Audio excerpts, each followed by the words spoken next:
So many indie games to choose from, so many ways to irritate you, Gerad. The video game industry thrives and needs indie games in their more inventive catalog in between its AAA titles, whereas a single person can develop an entire smaller-scale game. It almost makes a machine wonder how the living race coped back in the 90s before such a thing was doable. Actually, that's not quite true, Mecha. I will destroy you if you disagree with me, orphan scum. No, seriously, back in the 90s, indie game creation still existed. Sure, there wasn't an Xbox Live Arcade Indie DB or Steam to showcase them on, but there was another way. Sony released the Black PlayStation back in 1997 for the ordinary folks such as you and I, Mecha. For ordinary people to develop a simple game in their home. The development kit, consisting of a region-free console, software and 2 controllers, was titled the Net Yaroze, Japanese for Let's Do It Together. What became of such games? Well, the official PlayStation magazine in the UK always came with a demo disc each month. They'd often put Net Yaroze games on said discs for all to play. As an avid subscriber of the magazine, back when I was a normal human, and before this werewolf and curse was bestowed upon me, I would often look forward to which Net Yaroze games would be featured each month on the disc. I've since discarded many of the demo discs and magazines, but there's 2 discs in particular I kept, both of which have a large compilation of Net Yaroze games on. I'm speaking of demo discs 92 and 108, both towards the end of the magazine's lifespan. Oh boy, now I can make you go insane with frustration with each and every Net Yaroze game available on those discs. Quite. So, join me in this 3-part special as we look through the insane world of Net Yaroze. I'm Gerad. And I am Mecha. And we are the Indie Mechanix Gaming Reviews.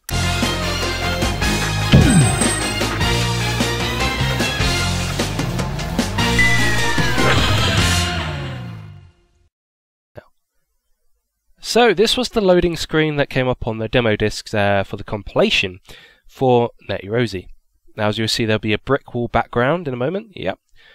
And this being demo disc 92, I was showing you the interface here for, and this is just showing you some of the games in alphabetical order. And of course, we'll be going through all of these and then some. But yeah. So the first one is a Dogtail. A Dogtail was actually not on one of the 2 demo discs I had originally. It was on demo disc, 11 I think? Or it was on one that came much earlier. Now, this is a platform, a 2D platform that's actually a lot harder to control than you initially think. Visually it's alright actually for a 2D game. The soundtrack's catchy. There are no other sound effects though, it's very noticeable. The problem is the jumps in this game are very floaty, so you sort of you jump forward and you end up jumping very far forward and you can't change your angle in mid-air or anything. It's a predetermined jump. And that jump there as well, is sometimes there seems to be an issue with trying to land on that platform. Sometimes you get on top of it, sometimes you actually go through it. It's actually a surprisingly difficult game, but quite enjoyable for what it is. So Dogtail was it was like first of many Net Yaroze games that official reviews the magazine presented. Now, up next we have Adventure Game! Of course, I'm going in alphabetical order here. So, Adventure Game is the next one, starting on the... It was on both demo discs I have, 92 and 108. It's actually immensely enjoyable. You've played all those, those JRPGs, I think. It's the best way to really compare it to, yeah. It's got MIDI versions of a lot of classical tunes as well, which you'll see is a common theme in a lot of Net Yaroze games. So, this is you playing a sword at a bat thing. Well, apparently it's a bird rather than a bat. I always thought they're bat for ages, but nope, they're birds. And yeah, it's actually quite impressive. There's this simple 3D world. You're very almost Rayman-esque with your legs, in that they don't exist. And as you'll find with the dialogue in this game is amazing. Watcha! Cool couple of darling apples and pears. You think the innocence of... Yeah, like, so, basically, it's almost like a parody of RPGs in a hilarious way, almost. So, yeah, it's quite funny, and you'll see this village come up as well. It's just full of insane NPCs. Now, yeah, as far as computer care goes, I'm popular. Speak to him again. Everyone who knows me in the village, say hello. Hello, hello, hello. Hello, hello, hello, hello, hello. And a lot of the NPCs are batch sauce insane. They really are. Yeah. But this is the kind of game I would have made. Because I quite like making NPCs in games just absolutely ridiculous. And only having some of them say something important or of worth. But that's just sort of how I operate.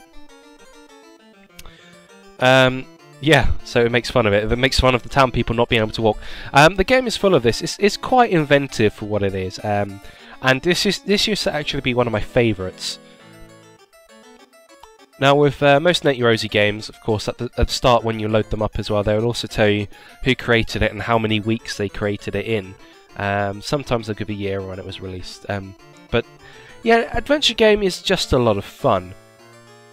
I don't think I've ever completed it, mostly because you get too many birds later on and just kind of get swamped. But it's enjoyable for what it is. I wish there was a longer game like this, because I would be quite happy to play a full game like this. But maybe that's just me. Oh yes, and you got that annoying beggar that comes to you. That sort of thing happens in more traditional RPGs. I do say traditional. I do mean sort of JRPGs when I say that. Which I personally prefer. I quite like Western RPGs because the whole point of those is giving choice in conversations and your character class, etc., etc. But there's something about JRPGs that I quite enjoy. But I think this was made by a British guy, but there we go.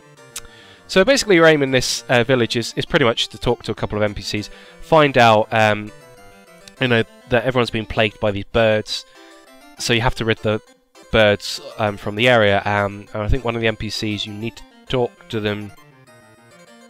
I think it's actually the king hiding out, if I remember rightly. Yeah, I thought you were an orphan. But you need to get him basically to get the ferryman to make you use his raft to cross the river.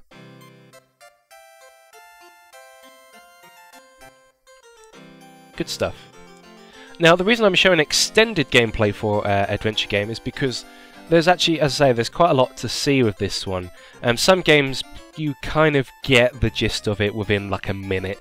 Adventure game is something that's it's got a little more depth to it, so this is why I'm showing you so much gameplay for this particular one. And so those are the birds there. You just gotta get through, if I recall, you have to get through the misty forest into a cave and get rid of the birds in that area and find an NPC to sort of complete the quest, I suppose. So there's a ferryman. Got a message from some bloke. Yeah, it's got to be a British game. So, yeah.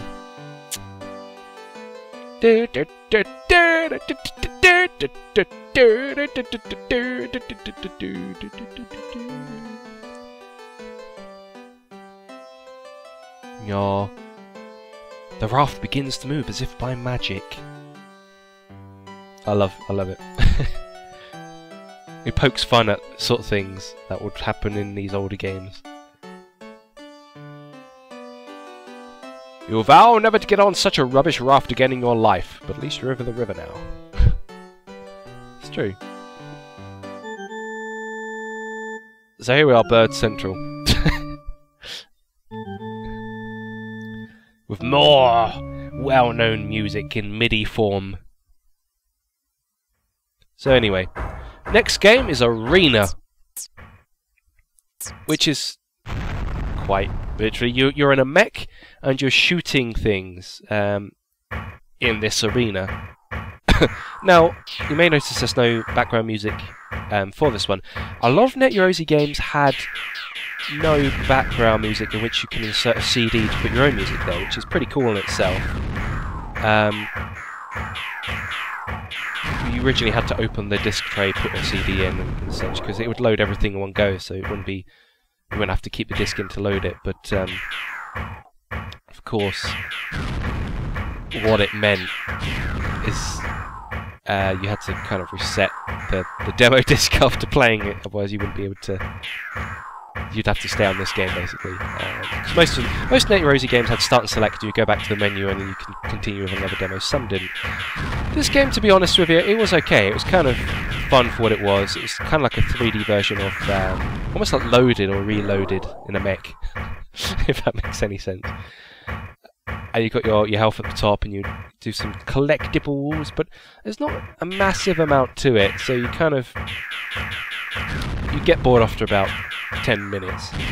But a lot of these Net Yaroze games were like that, sort of short, you couldn't play it for longer. But because there were so many of them on the discs, they'll be a lot of fun. So you can use a smart bomb and just shoot things, and pretty much keep going until you end the level or you die. I think those callants for your weapon there, because you have to keep checking weapons or your gun. And yeah, that was Arena. Kind of fun. And now we're on to the bees. Made in 1998. You are watching Blitter Boy. Blitter Boy was actually pretty good.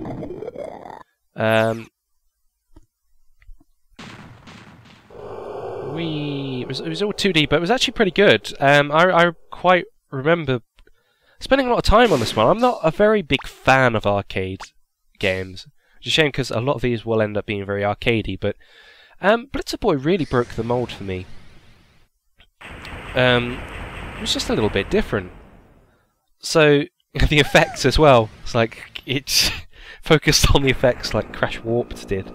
So yeah, your aim was basically to get rid of these ghost enemies and collect the babies. Now, if the babies hit an enemy, they would start crying. You'd have to go to the baby to stop them crying, and then you'd have to touch them again in order for them to follow you. Now, the bigger the chain of babies you have following you, when you go to the teleporter at the end level, the more points you would get. And you can also get different upgrades for your weapon and such as well. As you can see, the points really rack up there, but I missed the baby, which I didn't realise. And you can change your gun to different things, like you can have a rainbow gun, it shoots out rainbows, a sort of bounce over enemies and particular things, so there's that, and lots of other mods and things as well. Also, you get bonus when you get all the babies, enemies turn into fruit, you get more points. It was actually a well-designed game. It's definitely worth a play, Blitter Boy. I think it had a subtitle actually, it was like a Monster Mall Madness, something like that. But Blitter Boy was what we all remember it as, standard title. And of course you would... It's a crazy effect between the screens. It gives it a bit of a touch of class actually, it's pretty good. Of course the levels get more difficult, and it was a load of fun. Definitely worth playing. Yeah, failed that one like straight away because the baby was crying. I think that one's on also both the demo discs 92 and 108, but damn is it worth it. Next we've got Blocks. Isn't that an originally titled game? So basically, another one where you can put the CD in and have a tune in the background, but it's Tetris on its side, with a few quirks, like you get a line, if you match up a line that had a particular block in it where, you know, an arrow's pointing a different way, the gravity would essentially change. You'd have to press right to go left and down to go up and such. I'll be honest, this game was pretty naff. Like, I see what it's trying to do, it's trying to work on the Tetris formula. Overall, I don't think it really engages you enough to keep you playing. Which is a shame, but For the diversion it is, I mean, it's okay for about 5 minutes. There's nothing more to it. I mean, what you're seeing is what you get here. But hey, there are a couple of those in the Net Yaroze collections.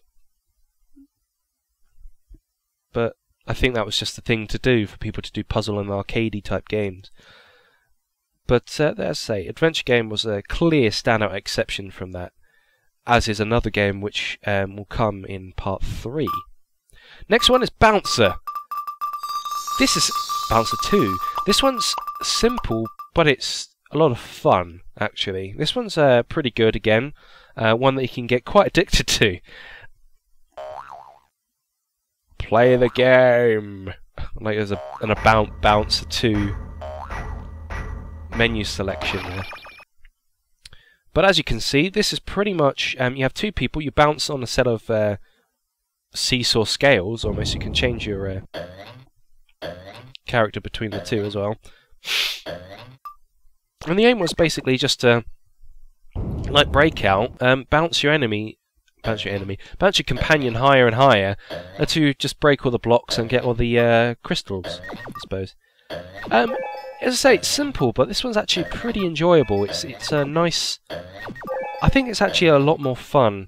It's a much better novelty than the original Breakout, so it improves on it, which is great. So you can really get into this, and it'll get a lot more difficult as you go through as well. So yeah, kudos on this one, I think. Next we have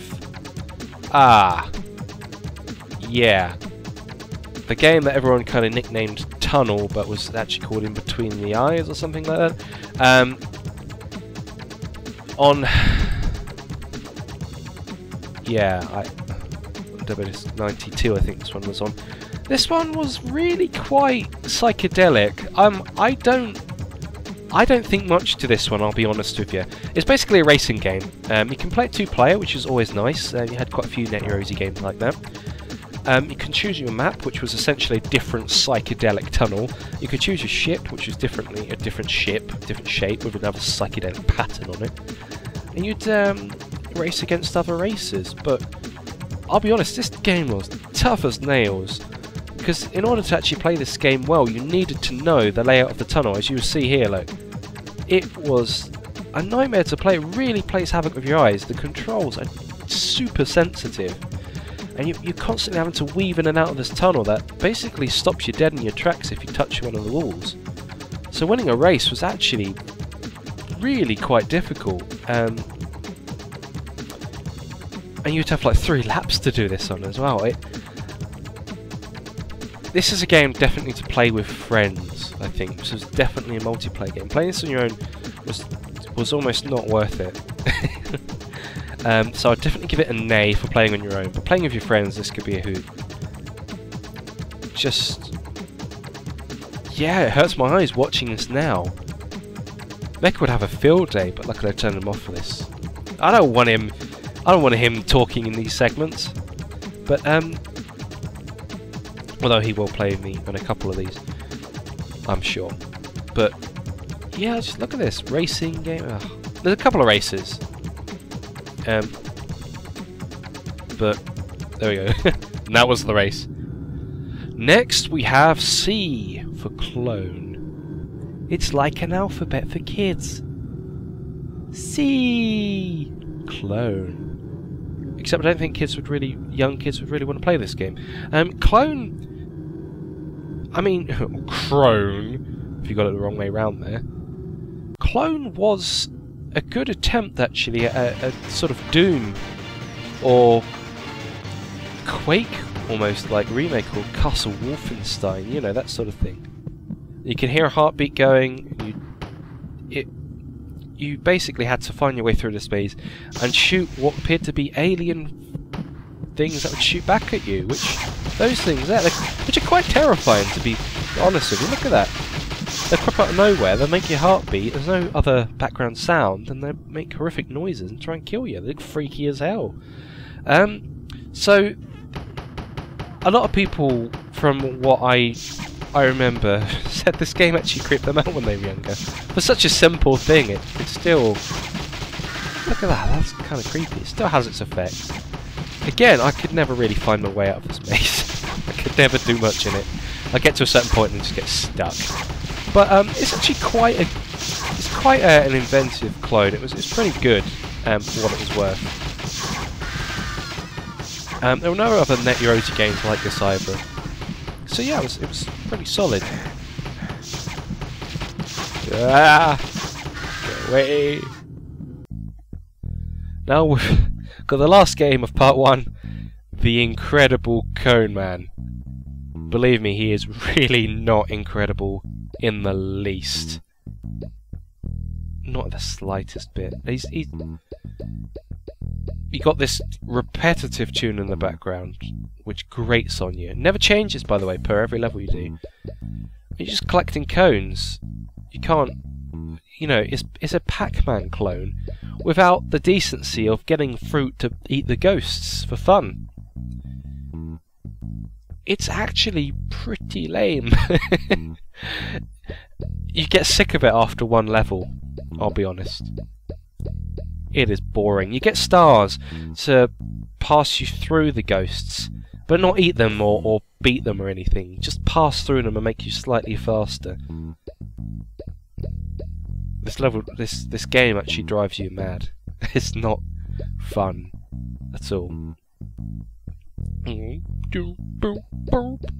So thank you for watching Mechanix Gaming in Net Yaroze Part 1. We've got 2 more videos to come. Please subscribe to the cast of us. We'll love you with videos as much as you love us with mouth, or something like that. Sony Computer Entertainment presents a Dragon Shadow Industries production, Decaying Orbit!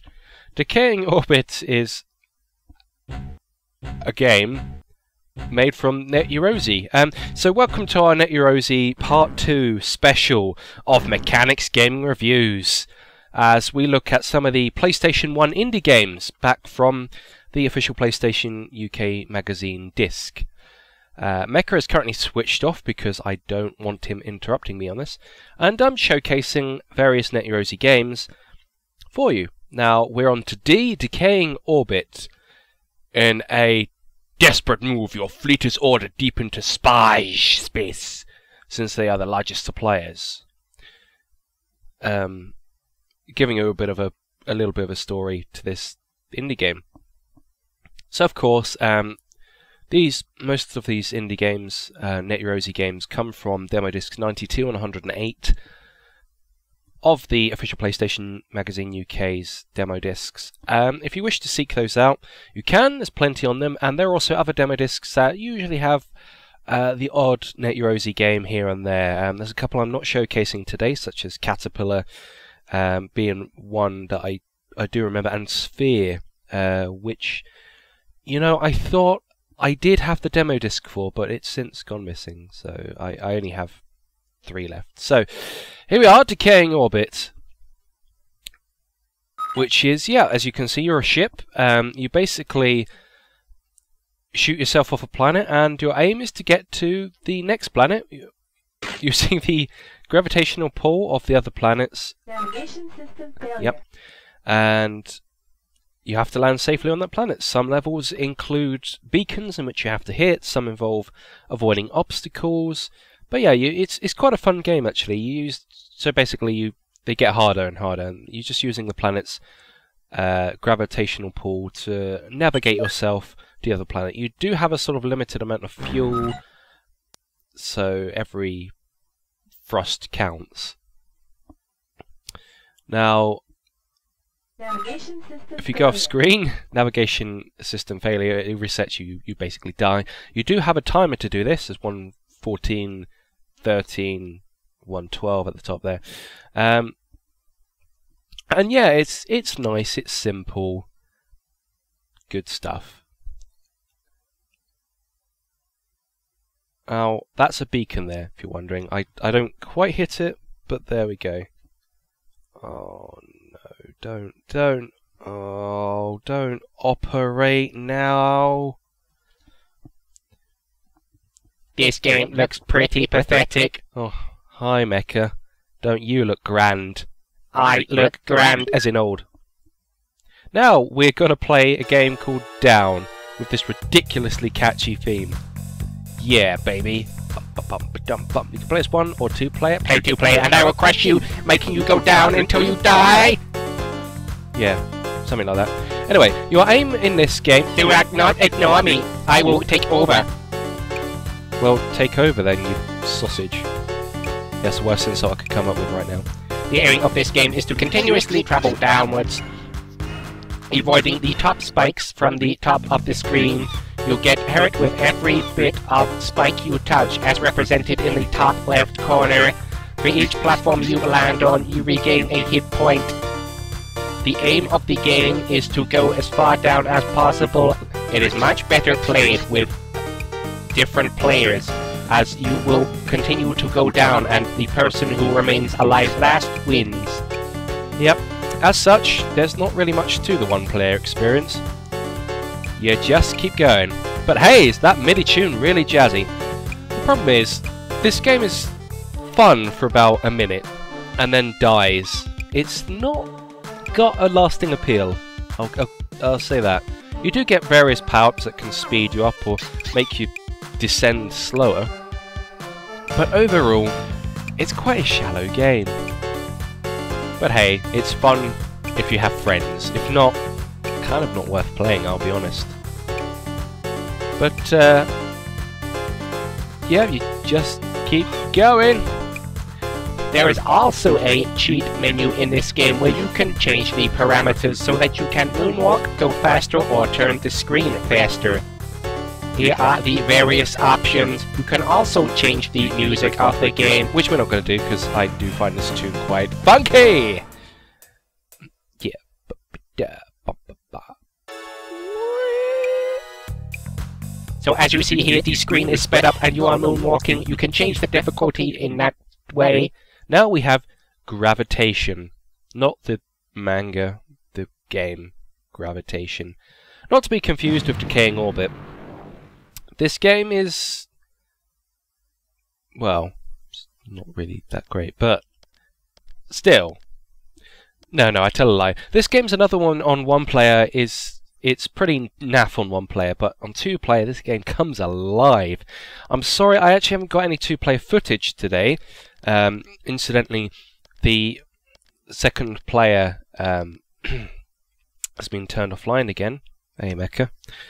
But as you can see, you are fighting against gravity, and on one player mode you basically go through various numbered checkpoints, and in the least amount of time possible. If you touch a wall, you explode. Yeah. Sounds simple, but as I say, one player, dull. Two player, it's amazing. You play as you both play as different ships, and your aim is to shoot each other dead. Because you can shoot, and it's damn fun. It really is on two player. You're constantly battling it out on different maps. This isn't the only map. On a split screen, as it is on two player. You can get various power-ups that would change the direction of your bullets, so you can shoot downwards, behind you, as well as in front of you, upwards. Rapid shot, all sorts of different things. But I say, one player, as you can see, it's tough as nails. You just gotta go through the number checkpoints. Constantly hammering the X button to accelerate. And then curse when you screw it up. This game. Oh, yeah, this game. This was it F-Zero Racing? Hover? Was it Hover Racing or Hover Car Racing? There are two different Net Yaroze games, one called Hover Racing, one called Hover Car Racing. Unfortunately, there's not exactly a massive title on this one. But yes, this is also a nice, it's dull as heck on one player, but fun on two player. A lot of these Net Yaroze games do have a second player appeal. Now, you basically play as these top-down vehicles. Yep. Get the hang of the really quite difficult controls at the start, but you get a hang of it pretty quick, I'll be honest. Try not to get stuck there, because the edge of the track slows you down. And you can race on this track. I think there's like 4 or 5 laps on this particular one, and you just race against the other cars. It's really hard to beat the other cars, so it's actually a lot more fun just to go on a multiplayer splooge and That sounded kind of wrong, actually. Go on multiplayer splooge and beat your friends. It's quite fun for that way. Actually, when I was a human, I belonged to a forum which made a fan-type game like this, based on forum members and different vehicles, and it was top-down like this. So I've actually played this sort of game before, weirdly enough. But this game's just as good, really. It just takes a while to get used to the controls, because left is always left and right's always right on the direction your vehicle's facing. So even when you're travelling right on the screen, you press right to turn right and go down. You know what I mean there. But yeah, it's fun. It's got all sorts of different tracks, but I'll be honest, this game, the track design is pretty naff. They're all really similar. There's no different textures or anything. It's all pretty much the same texture, just on a slightly different layout of the track. So, doesn't have a lasting appeal for that reason, but yeah, it's good for what it is, I suppose. There's also this weird Tetris-esque Dr. Mario... No, nothing like Dr. Mario. Tetris-esque mini-game that you can play whilst you're waiting for your friends to choose their vehicle and change the colours of the vehicle and whatever. Don't know why. Fun diversion for what it is. But I'm partially colourblind, so I can't tell the difference between about 3 of those colours. Next we have Mahjong. Now the thing about this game is that it's what it says on the tin. It's Mahjong. So you match 2 tiles up that aren't next to another tile. So one at the edge that's next to only one tile only, and you match it with another tile that's like that until the whole board's gone. Yeah, that's pretty much it. I mean, I don't know why you'd really want to play this on the PlayStation, but hey, there it is, ready if you ever wanted to. There is a timer. Tells you how many tiles you got left. Can up the difficulty. Tells you how many moves you've done. Yeah, it's riveting. Absolutely sourcing riveting. If I could rivet this, it would be a construction site. So next we've got Haunted Maze. Haunted Maze, despite its cheesy, MIDI, well-known tunes that I'm sure you'll recognise, it's actually pretty fun. No, I'm serious. The aim of this game is basically to go around a maze and collect these various items, stars, hearts, whatever, random collectibles that don't make sense. Once you've collected all the items, avoiding these polygon zombies, of all things, the exit of the maze opens up and you can escape and go to the next level, which is harder, makes the zombies faster, etc, etc. Actually pretty fun, surprisingly, for such a simple concept. Yeah, this is definitely worth playing. The tunes get old fast though, they do sort of recycle the same 4 odd tunes. But hey, by the time it recycles the 3rd time you're probably gonna not pass anyway, because the game gets really fast and hard. But yeah, this is pretty enjoyable, definitely worth a play. I also like how when you die on this, you just get a sign that says ouch, as if that's the most minor thing that could ever happen to you. So anyway, here we are at a game called Git. G-I-T. Yeah. Which is generally a British slang for an offensive thing. I'm not sure what it means. People just, you git, you know, it's an offensive thing like that. The subtitle for this game is A Game Involving Triangles. And it sure is. And it's annoying. It's actually not that fun to play in any bit of the slightest, to be honest with you. You match colours of the triangles up, and they break rows, and then you can choose where to put the rows, and then the winner is the player who survives longest. It keeps going on forever, by the way. There's no eternal winner, as it were. You just keep going. And boy, is it dull! You can have your own background tune, but I'll be honest, if I was to say yay or nay to playing this game, I would say nay. Yeah. And it's INVS! And Mecha's back up and running. INVS is such an insult to my processor. It is a simplistic copy of what you would call Space Invaders. You sit at the bottom of the screen and shoot little things, little human squishy filth. I wouldn't say the human, they're more alien. Shut up, you wolfen scum! You survive various waves shooting the particular human scum, getting points to no particular music in the background. You keep going through various waves until you die or get bored. Yep, and it's very easy to get bored of this game. In fact, I'll be honest, there are a couple of Net Yaroze Space Invader-esque games, and all of them, every single one of them, are dull as hell. They really are, because they're all just copying the Space Invader thing, which wasn't a fun game to begin with. It's dull. It's dull! So, yeah, this is definitely one to avoid. Without a doubt. I mean, you would play this for like a minute and then, I don't know, maybe 2 if you're feeling good. Dun, dun. Love to hear the Chernobog theme from Fantasia, but in MIDI form. So this is Opera of Destruction, which you can play 1 or 2 players.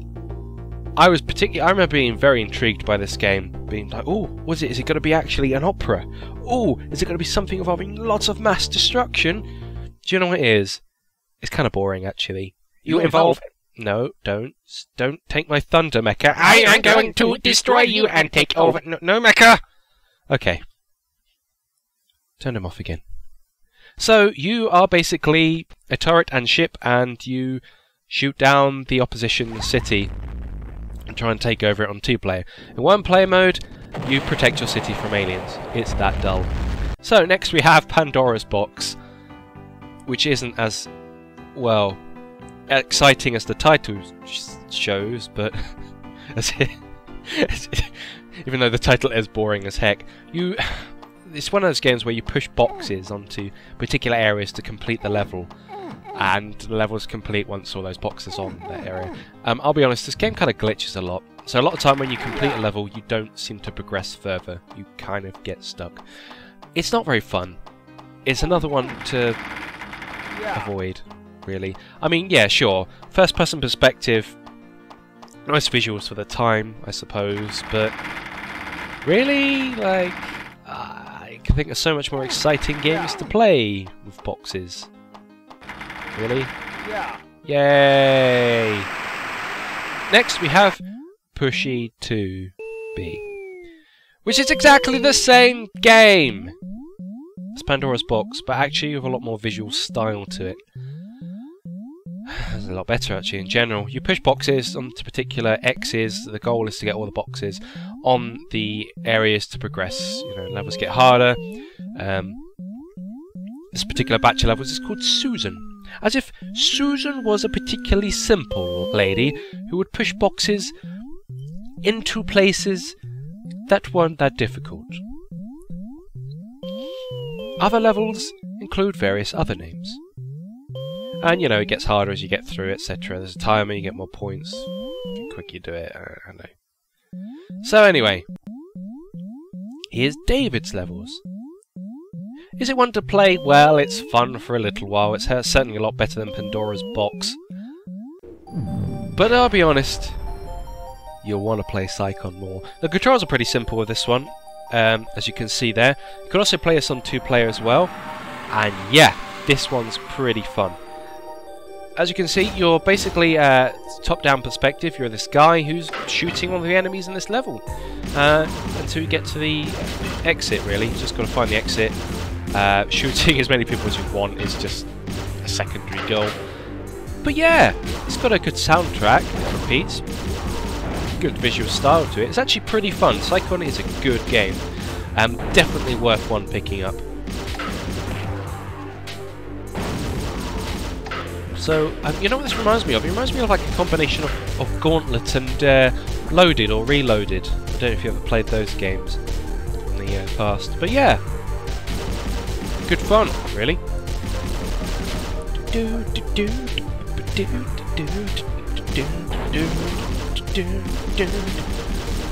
Yeah. I wish some of these games weren't just restricted to the PlayStation. Wish you could play them on handheld or something. That'd be great. Well, I've learned a lot of these games have recently been made into PC compilations. But maybe not Robot Run. Robot Run is deceptively happy for what it is. It's a very dull game. You're that robot there, and you press circle to shoot right, X to shoot down, square to shoot left, triangle to shoot up, and that's pretty much it. You get power-ups that can increase your bullets, rate of fire, spread, all sorts. Just eliminate all the other basic robots on the screen. It's a duller version of Asteroids, if I'll be honest. It's not addictive, it's not even that fun. No soundtrack to speak of unless you insert your own CD. It's dull. It's well worth giving it a skip. This is one that I think was on a demo disc 108, if I remember rightly. So, Rocks and Gems, final edition. This is one that generally came on lots of the Net Yaroze demo discs. I think it's on both demo discs 92 and 108, and it's rock hard. But is it a gem? I'm so bad. I'm so sorry. Yeah, easy to die. You basically have to collect all the gems in a level and avoid the rocks, which can fall on you. You have a strict timer that you're competing against. So by the time you complete a level, which I have never actually done, you'll become really good at this game. Later levels, as I've seen, involve things involving water and dynamite, and it gets a lot more in depth on the mechanics and what you can do. It's hard, but kind of addictive in its own weird way. So it's definitely worth a play. This game you may have seen advertised under the Mahjong game that was showcased earlier. It was made by the same developer, and this, Mahjong is, I don't know, it's a fair representation of what it is, but this is definitely the one to play out of the two. Yeah, it's worth giving a shot. I think it's fondly remembered by quite a few people, but I mean, you can't even dawdle in this level. You can't even stop and think things through because of that timer. It's just so difficult. Oh no, don't operate again. This game is simplistic and easy to me. I will be able to do it in no time flat. Then do it. Do it in 4 seconds, Mecha. Could you? I died. I am a failure.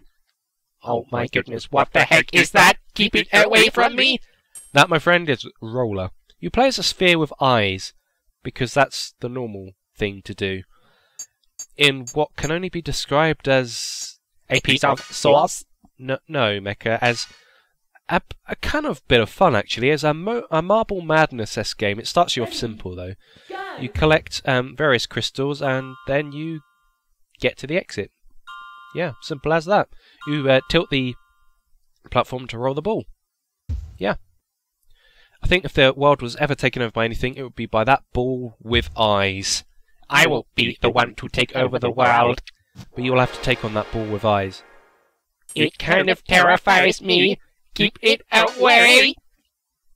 Calm down, Mecha. Well, that was the Net Yaroze Part 2 of our Mechanix Gaming Special of early indie games on the PlayStation era. Please love us, subscribe, and stay tuned for Part 3. Welcome to Part 3 of Mechanix Gaming and its Net Yaroze specials. And starting with this game today on Samsaric Asian Totes, I hope.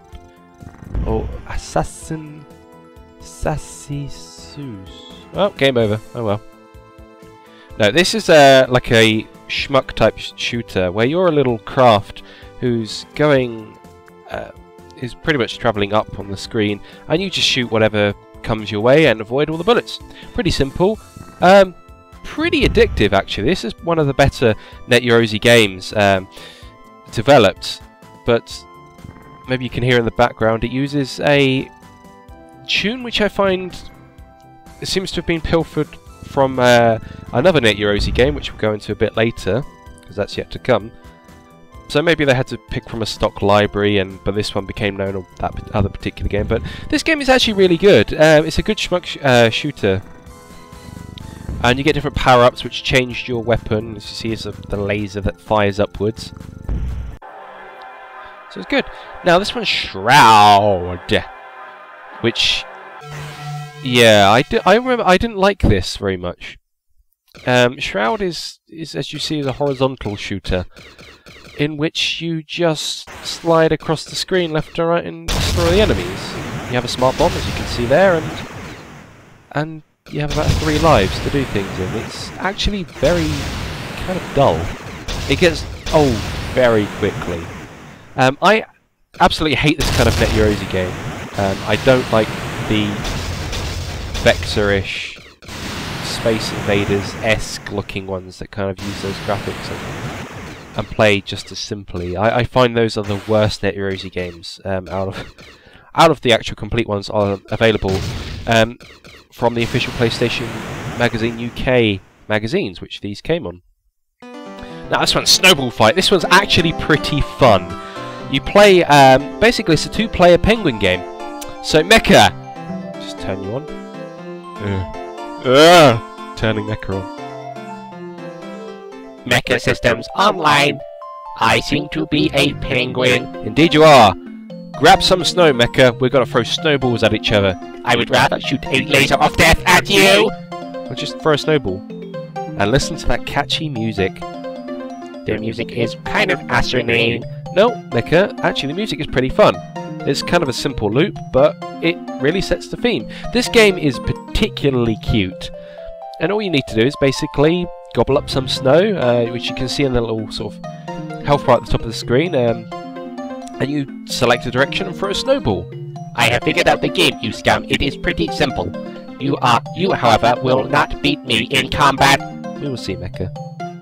So yeah, this is actually a really fun game to play on 2-player. Grab a friend. Okay, there may not be many maps, but throwing snowballs at each other is actually pretty fun. So yeah, this is a Net Yaroze game that's cute and cuddly, and maybe one to play with your partner, I think. Yeah, it's good fun. If you say so. I would rather try a different map. Well, you're not going to see a different map, Mecha. You're going to get beaten in combat, because I am player 1 to the left, and you are nothing but a penguin. You are also a penguin, Gerad. Yep, I am. But hey, I'm used to these Arctic conditions. Well, I would be saying that if I was actually a full wolf. But I'm not. I'm a wolfman, trapped in this house with you, Mecha. Ha ha ha! You lose, scum! Okay, next we have Super Bub Contest, which is amazing. This is actually one of the awesome Net Yaroze games worth checking out. Oh yeah, this one is on demo disc 108 with a lot of the others, and yeah, as you can see, you throw basically 2 bubbles up on the screen, like Super Puzzle Bubble or something. It's something similar anyway, and you throw it up. You get to change the color combo, and you just have to match the colors up, and you destroy the bubbles on your screen, which then go on the opponent's side. So your aim is basically to make your opponent lose, and you get these spiral bubbles which take out that particular color, which is how you destroy the colours in the first place, and your aim is to get loads of combos from it. This is actually a really great game. It's amazing fun to play with a friend, and it just gets more hectic the further through you get. I'm not amazing at this game. I know you are not. You are a lion. I am a ghost. We will see who will win. I am pretty sure the ghost will win. No, that's not my point, Mecha. The reason why I'm not so great at this game is because I'm actually partially colourblind. Yeah. Bet you didn't know that. But I'm trying my best to see the differences between, to me, which looks like a massive load of green, but there's a bit of yellow in there apparently, so I've been told. But yeah, so you matching up the colours is a bit difficult for me, but I'm trying my best. And yeah, the tune's quite catchy and it escalates as well, and it's just amazing fun.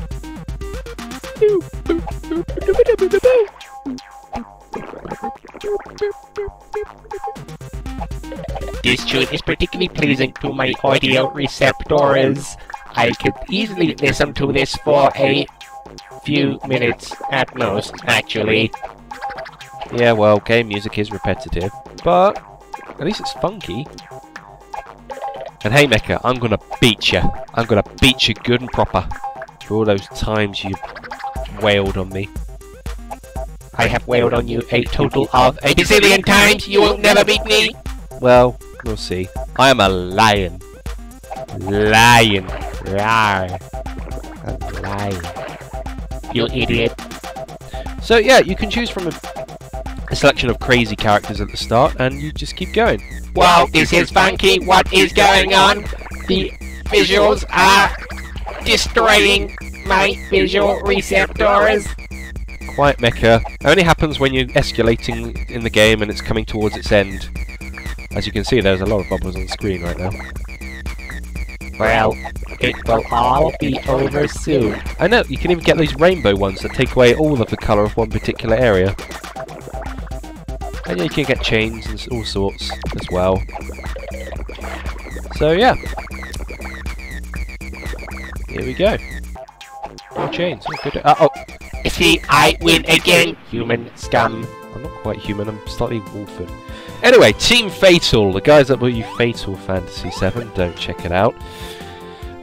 Brings you Terra Incognita, which is widely classified as one of the best Net Yaroze games. This game comes on demo disc 92, and various others, but on this particular compilation it does. And yeah, it is good. It is good fun. It's, as you can see, it's from this slightly top-down-ish sort of perspective. Kind of uses the model. I assume it was an edited model of Cloud Strife from Final Fantasy 7. It wouldn't surprise me, as I said. I did sort of start with Fatal Fantasy 7, and yeah, it's actually really good. Your aim is just to get basically to this sort of treasure in this unknown island, collect it, and head back to the boat. It's simple, but you can do all sorts. You pick up crates, you do little puzzles, you progress in really cool ways. It's like a simple action RPG with puzzles. Think like Zelda mixed with, I don't know, with something else that doesn't quite exist out there. It's pretty good. But you will have to endure the English, which I actually find is quite compelling. Compelling is maybe not word. It's actually quite endearing. There we go. The English is actually quite fun. It really adds to this game in a sort of weird way.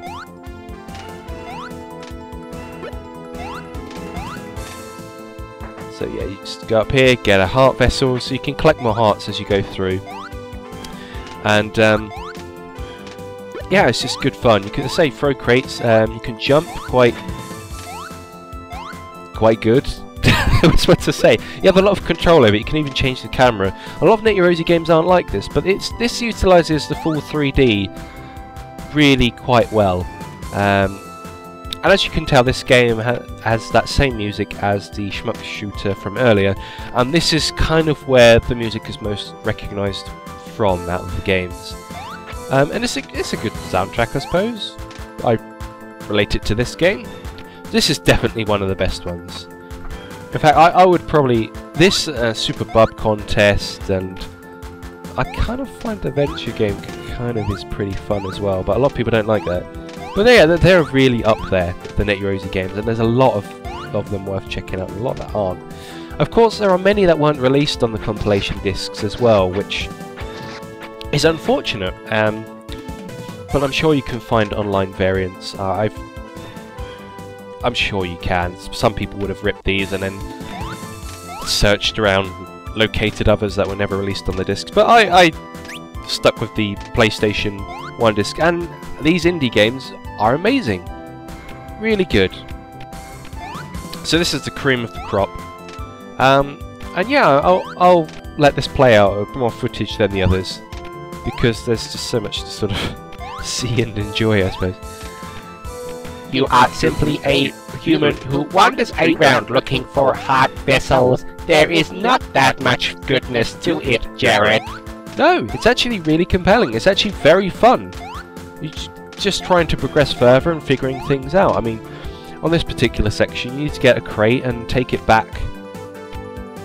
Well, in fact, you saw it, really. You get a crate, you move it to take it back, and this section here, there are multiple pathways, and this particular one just leads to more heart vessels, so you can actually do some of the later parts of the island. It's pretty good! And yeah, there are even these slime things, which you can actually throw crates on top of, as so, and use them as a platform, which I only just figured out in this quest. So it's pretty good. Good going, really.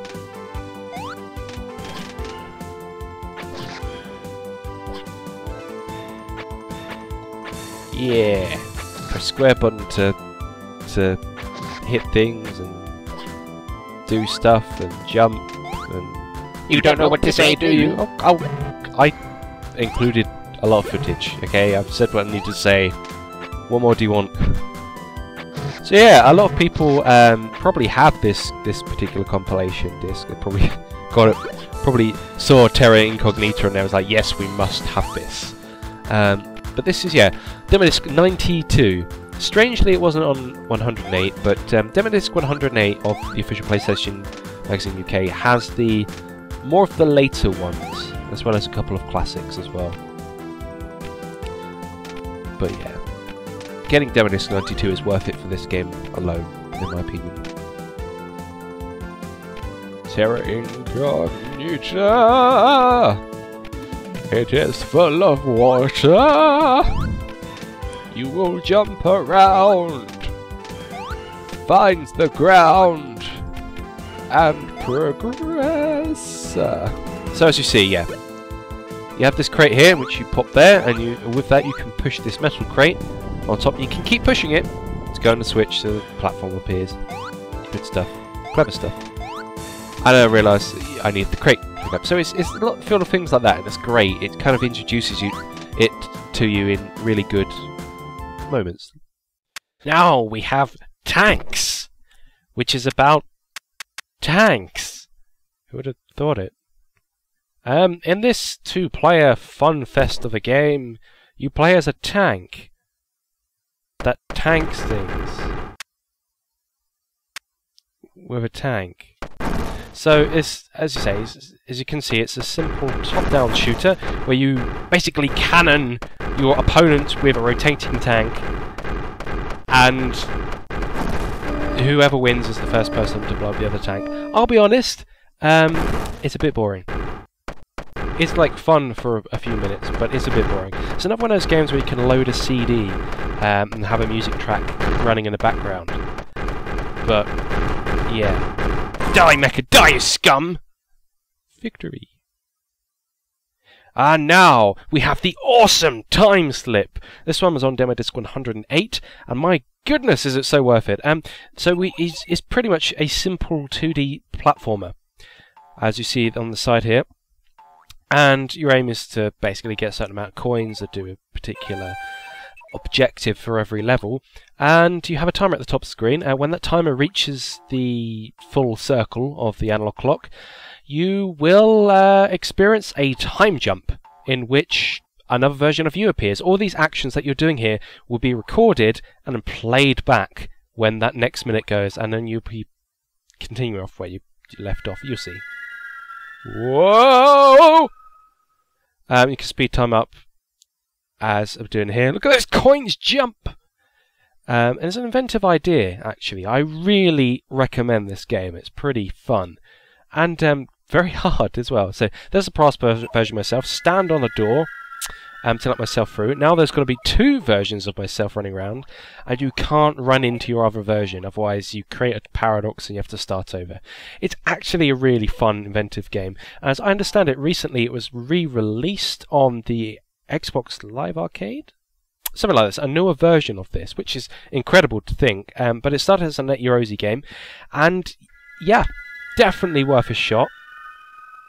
Definitely worth playing. It's just a new twist on the 2D side-scroller genre. The levels do get increasingly harder and harder, but it's a good challenge. So that was the first level. Time Slipper! And you get, of course, it's done by password system as well, which is pretty good, so you don't have to start all the way from the start, like pretty much every Net Yaroze game out there. But then most of them aren't really as long and in-depth as this one, to be honest with you. So, Time Slip, worth a shot. Do it. Be a snail. Why are you a snail? Is it because snails are slow? I don't understand.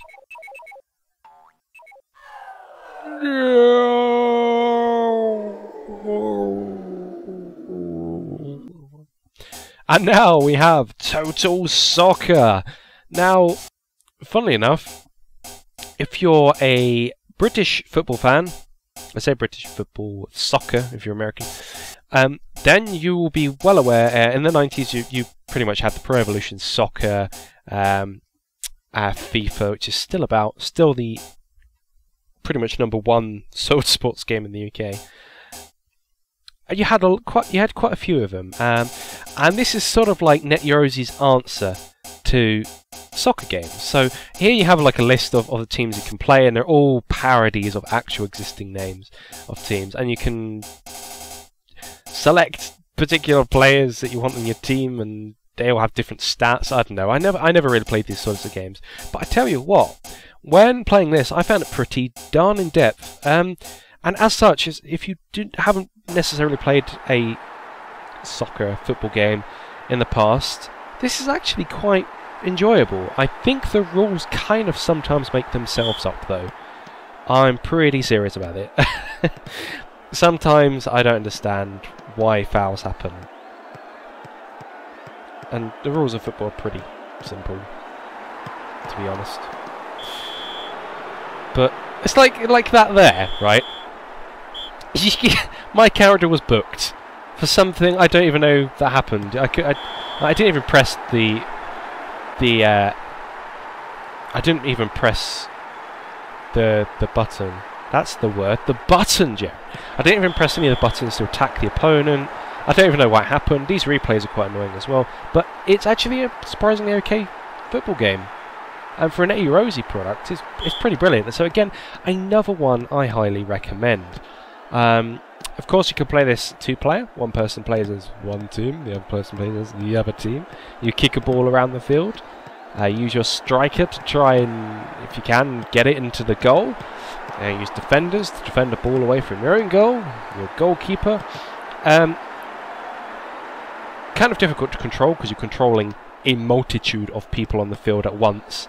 So the game sort of decides which one's probably best for you to pick up on, and then you suddenly control a different person. But yeah, so like, why is he injured? What happened? I don't understand how these rules sometimes happen when you're not deliberately trying to attack the opposition. But whatever, it's definitely worth a kick about. So this is I almost said Net Yarozians. This is Yarozians, which is the most fun game in the world. No, it's really not. It's a bunch of shit. It's a bunch of sauce. It's Space Invaders with annoying sounds. I hate the Net Yaroze Space Invader clones. They suck. Sorry for the guys that created it, but like, use a bit more imagination. I don't want to see Space Invaders. I don't want to play a different version of Space Invaders. It's a boring game. It lasts. The enjoyment lasts about 5 minutes at most. Net Yaroze game, the best ones are ones that don't last 5 minutes. The ones that are really addictive and you can play again if they're not long themselves, like Terra Incognita or Time Slip. So this game is rubbish. Give it a miss. And as you can see, I think it's absolute that. Thank you, John. So, Mecha, what do you think? What a pile of garbage! Some are about as fun as drinking lumpy sauce from a straw, but some really have their merit. Super Bub Contest, Adventure Game, Blitter Boy, and Terra Incognita are well worth checking out in particular, but stay clear of those Space Invader-esque clones. And hey, They all came from the late 90s and early noughties, in a time where this stuff was inaccessible for the most part. So thank you, official PlayStation Magazine UK, for such an experience. I'm sure you'll all find copies of said demo discs on eBay or extrapolated for your own amusement elsewhere. It is time to bring it back to the here and now. Let us not dwell on the past. Okay, you're right. Any requests world, and please subscribe to the cast of us, comment for suggestions, and read the articles put up on Curious Culture. Stop advertising. Okay, I'll start playing the trumpet instead.